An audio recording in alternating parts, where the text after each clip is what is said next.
Hello student, आज हम संख्या संख्या पढ़ने वाले हैं। एग्जाम के अंदर संख्या आने वाली है। आपके पेज नंबर 36 के ऊपर 1 से लेके 100 तक संख्यावाचक शब्द दिए हुए हैं। आपको फर्स्ट सेमिस्टर के अंदर 1 से लेके 60 तक और सेकंड सेमिस्टर के अंदर 1 से लेके 100 तक वो संख्या आने वाली है। एग्जाम में किस तरह से आने वाली है वो भी मैंने यहाँ पे दिखाया हुआ है, मगर उसका जो उच्चारण है वो पहले हम उच्चारण करेंगे। यहाँ पे मैंने 1 से लेके 20 तक संख्या लिखी हुई है, मगर एग्जाम में 1 से लेके 60 तक आने वाला है। यहाँ पे देखो, यहाँ पे मैंने संस्कृत शब्द लिखा है, संस्कृत अक्षर लिखे हैं। उसके बाद यहाँ पे मैंने संस्कृत का उच्चारण किस तरह से किया जाता है, वो किस तरह से लिखा जाता है, वो भी मैंने यहाँ पे लिखा हुआ है। यहाँ पे देखो कि संस्कृत में एक किस तरह से लिखा हुआ है, एकम द्वे त्रीणि, एकम द्वे त्रीणि चत्वार, एकम द्वे त्रीणि चत्वार पच। यहाँ पे ध्यान दो, देखो तो पच किस तरह से लिखा हुआ है, एकम द्वे त्रीणि चत्वार पच षट। यहाँ पे षट देखो किस तरह से लिखा हुआ है, उच्चारण क्या है, षट। सप्त, अष्ट, नव और 10। वापिस रिपीट करती हूं, एकम द्वे त्रीणि चत्वार पच षट सप्त अष्ट नव 10। बराबर। यहाँ पे देखो 10 है, यहाँ पे 11 है, बरोबर। तो संस्कृत में किस तरह से होता है, एकादश। 12 यानी द्वादश, 11 को क्या बोलते हैं, एकादश, 12 को द्वादश, जो 13 है इसको त्रयोदश, क्योंकि यहाँ पे 10 के अंदर 3 ऐड किया है तो क्या होता है, त्रयोदश। फिर यहाँ पे 14 है तो चतुर्दश, 15 है तो पंचदश, यहाँ पे 15 है, यहाँ पे भी देखो 5 है तो यहाँ पे पच लिखा है, इसके बाद में क्या लिखा है, 10 यानी कि 15। यहाँ 60 लिखा है, मगर यहाँ पे 16 है तो 16 को क्या बोलते हैं, षोडश, 16 को क्या बोलते हैं, षोडश। 17 है तो सप्तदश, 7 को है, यहाँ पे सप्त लिखा हुआ है तो सप्त के पीछे क्या लगाया हुआ है, 10, सप्तदश। यहाँ पे 8 है तो अष्ट, तो यहाँ पे क्या है, अष्टादश। यहाँ पे 9 है तो यहाँ पे क्या है, 9 10, और यहाँ पे 10 है और यहाँ 20 तो 20 20 को क्या बोलने में आता है, 20। वापिस एक बार रिपीट करते हैं कि एकादश द्वादश त्रयोदश चतुर्दश पंचदश षोडश सप्तदश अष्टादश नवदश और 20। अब एक बार वापिस, एकम द्वे त्रीणि चत्वार पच षट सप्त अष्ट नव और 10। एकादश द्वादश त्रयोदश चतुर्दश पंचदश षोडश सप्तदश अष्टादश नवदश और 20 को क्या बोलने में आता है, 20। अब इसके बाद आप अपनी टेक्स्ट बुक में देखना पेज नंबर 36। जब भी मैं ये उच्चारण करती हूँ तब मेरे साथ साथ आप भी उच्चारण करना, तो आपको ये बोलना और लिखना दोनों आ जाएगा। अब देखो यहाँ पे 21 है तो 21 को क्या बोला है, एक विसति।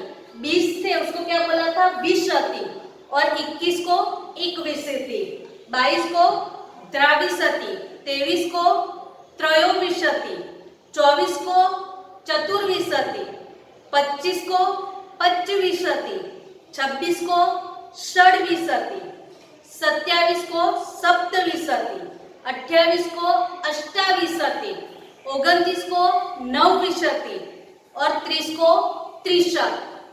30 को क्या बोलने में आता है? 63। अब यहाँ याद रखो कि आपको ये लाइन अगर कंप्लीटली आ जाएगी तो उसके बाद जो भी 11 का है, 21 है, 31 है या 41 है, 51, कोई भी आपको डिजिट वो फटाफट आपको आ जाएगी। आपको ये चीज आ गई तो वो भी आपको आ जाएगी, क्योंकि अगर 20 के पीछे 20 सती लिखा है तो 21 को क्या होता है? 21 सती बराबर 22 को द्राविसती, यानी द्रा आ गया ये, यानी ये आ जाएगा तो इसके साथ साथ आपको वो भी आ जाएगा। अपनों ने 30 को क्या बोला था? 63। अब 31 है, 31 है तो उसको क्या बोलेंगे? 61। 32 को द्रा-63, 33 को त्रयस्त्रिशत, 34 को चतुस्त्रिशत, 35 को पच्चत्रिशत, 36 को षट्त्रिशत, 37 को सप्तत्रिशत, 38 को अष्टात्रिशत और 39 उसको क्या बोलते हैं? नवत्रिशत। सबके पीछे त्रिशत आता है मगर क्या है? अष्टात्रिशत, नवत्रिशत, यानी अगर वो लास्ट वाली संख्या आपको याद रहेगी तो उसके पीछे ये हिसाब से हो जाता है। और 40 को चत्वारिशत बराबर 40 को क्या बोलते हैं? चत्वारिशत। हम 41 को क्या बोलेंगे? एक चत्वारिशत। मैंने बोला था 20 सती तो 21 63, 31 को फिर क्या बोलेंगे? 31। अब यहाँ पे 40 है चत्वारिशत, तो आप क्या बोलेंगे? एक चत्वारिशत। अगर इस तरह से आप लर्न करोगे तो आपको 1 से लेके 60 तक और 1 से लेके 100 तक आराम से आपको वो आ जाएगा। अब 42 है तो 42 को क्या बोलेंगे? द्विचत्वारिशत, 43 को त्रिचत्वारिशत, 44 को चतुस्वा चत्वारिशत, 45 को पंचचत्वारिशत, 46 को षट चत्वारिशत, 47 को सप्त चत्वारिशत, 48 को अष्ट चत्वारिशत, 49 को नव चत्वारिशत और 50 को क्या बोलेंगे? 50 बराबर 40 को क्या बोलेंगे? 50। फर्स्ट एग्जाम में कितना है आपको? 1 से लेके ने 60 तक। अगर ये 1 से लेके 60 तक आपको आ जाएगा तो उसके बाद आपको जो समय है, जो घड़ियाल वाला एक चैप्टर अपना है, वो चैप्टर भी आपको आ जाएगा। अब यहाँ पे 50 है तो 51 को एक 50, 52 को द्वि-50, 53 को 3-50, 54 को चतुष्प 50, 55 को पच-50।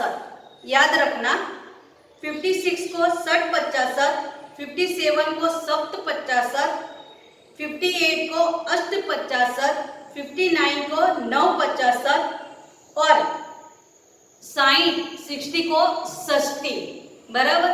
फर्स्ट एग्जाम में कितना तक है? फर्स्ट सेमिस्टर में हमको 1 से लेके 60 तक गिनती आनी जरूरी है, क्योंकि एग्जाम में ये गिनती आने वाली है। अब एग्जाम में किस तरह से पूछा जाएगा वो मैं आपको बताती हूँ। आपको मैच द फॉलोइंग के रूप में भी आपको वो आ सकता है और ये इस तरह से संस्कृत फिगर्स और संस्कृत वर्ड्स के रूप में भी आपको आ सकता है। अगर मैच द कॉलम, मैच वाला जो कॉलम आएगा इसके अंदर आपको एक बाजू इसमें वर्ड्स में लिखा होगा और आपको फिगर में ज्वाइन करना है।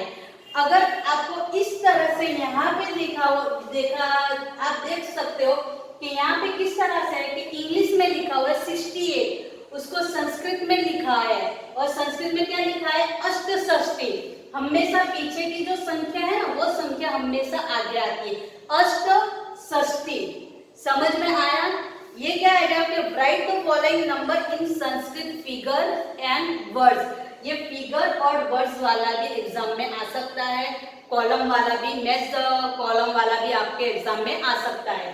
यहाँ पे मैंने एग्जाम की इसमें रखा है कि 68 तो अष्टषष्ठी। यहाँ पे 3 है तो बराबर मैंने यहाँ पे संस्कृत में 3 करा है क्योंकि संस्कृत फिगर्स बोला है यहाँ पे, तो वहां पे क्या है? 3।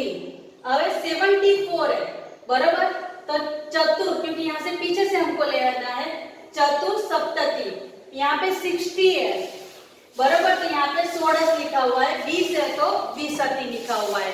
अब मैं आपको पीडीएफ के द्वारा भी दिखाऊंगी कि वहां पे एग्जाम में किस तरह से आता है, बरोबर।